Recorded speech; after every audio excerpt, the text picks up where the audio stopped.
Rudra news express के सभी पाठकों और श्रोताओं को बहुत बहुत नमस्कार। मित्रों, हम 8 से 10 मिनट आज कुछ खास बातें राजनीति को लेकर करते हैं। इस महीने एक बहुत बड़ी राजनीतिक घटना हुई। 20 जनवरी को आखिरकार 6 महीने की लंबी मशक्कत के बाद भारतीय जनता पार्टी को अपना नया राष्ट्रीय अध्यक्ष मिल गया। नितिन नवीन को पहले भाजपा ने अपना कार्यकारी अध्यक्ष बनाया और फिर उसे स्थायी रूप से राष्ट्रीय अध्यक्ष बना दिया। ये घटना सामान्य नहीं है।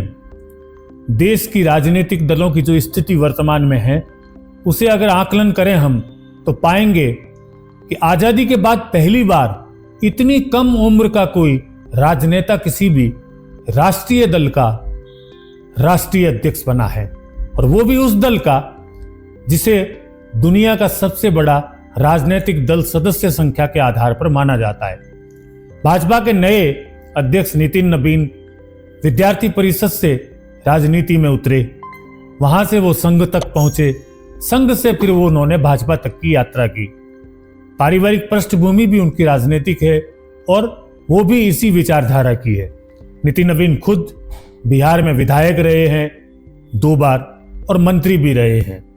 नितिन नवीन की छवि एक बहुत ही लो प्रोफाइल लीडर के रूप में मानी जाती है, और जैसा हम सब जानते हैं कि 50 साल से कम उम्र का भाजपा का पहला राष्ट्रीय अध्यक्ष बना है।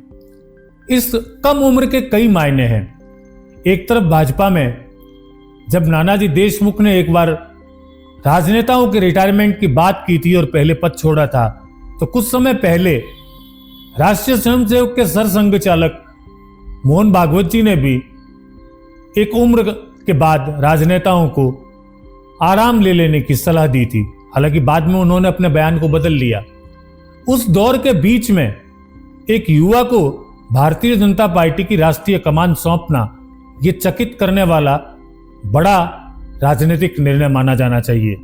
और सही अर्थों में देखा जाए तो ये प्रधानमंत्री नरेंद्र मोदी और गृह मंत्री अमित शाह का एक मास्टर स्ट्रोक है।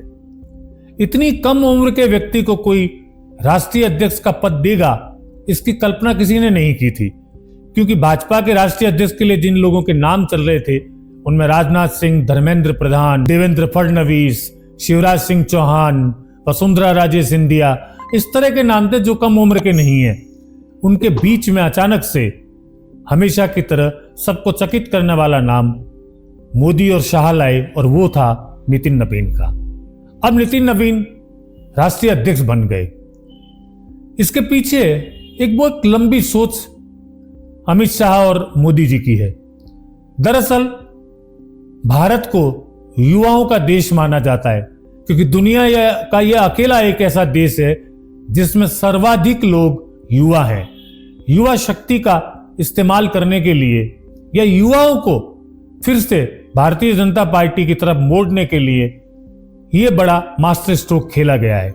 क्योंकि पहले युवाओं के बूते पर ही 2014 में मोदी सरकार बनी थी, लेकिन बेरोजगारी और महंगाई ने युवाओं को धीरे धीरे मोदी सरकार से नाराज किया था। अब युवा को लाकर एक बार फिर से उन्होंने युवा शक्ति का इस्तेमाल अपने राजनीतिक दल के समर्थन के साथ साथ देश के विकास के लिए भी करने का एक मास्टर स्ट्रोक लगाया है। नितिन नवीन को बनाने के दूसरे भी कई कारण हैं। अटल बिहारी वाजपेयी ने अपने समय में कहा था कि मेरी बड़ी इच्छा है कि मैं अपने जीवन के कार्यकाल में कभी न कभी बिहार में पूर्ण रूप से, मुकम्मल रूप से भारतीय जनता पार्टी के शासन को देखना चाहूंगा। वो उनके रहते तो पूरा नहीं हुआ। उस संकल्प को पूरा करने का काम मोदी और शाह करना चाहते हैं। इस बार उन्होंने नीतीश के साथ मिलकर एनडीए की सरकार बनाई है, लेकिन बिहार पर उनका पूरा फोकस है। नितिन नवीन को लाने का एक बड़ा ध्येय यही है कि वो चाहते हैं कि अगला चुनाव भारतीय जनता पार्टी अपने बूते पर जीते और सरकार बनाए। उत्तर प्रदेश के बाद बिहार सबसे बड़ा चुनावी दृष्टि से राज्य है, जहां सीटें ज्यादा है। लोकसभा के लिए भी ये एक अलग तरीके का फायदा उठाने की कोशिश भारतीय जनता पार्टी की है। अति शीघ्र पश्चिमी बंगाल विधानसभा के चुनाव है, और पिछली बार भाजपा ने पूरा जोर लगाया, लेकिन ममता दीदी के सामने भाजपा जीत नहीं सकी थी। इस कारण इस बार वो चाहती है कि किसी तरह से बंगाल में भाजपा का वर्चस्व कायम हो, बंगाल में सबसे बड़ा एक फैक्टर है बिहारी वोटर्स का। वहां बिहारी वोटर्सों की संख्या बहुत ज्यादा है। उन वोटर्स को आकर्षित करने के लिए नितिन नवीन उनके काम आएंगे।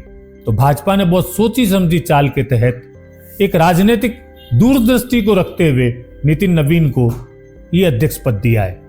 नितिन नवीन के अध्यक्ष बनने का एक बड़ा इफेक्ट राजस्थान में भी पड़ेगा। हम राजस्थान की बात इसलिए कर रहे हैं क्योंकि हमारा कार्य क्षेत्र राजस्थान है।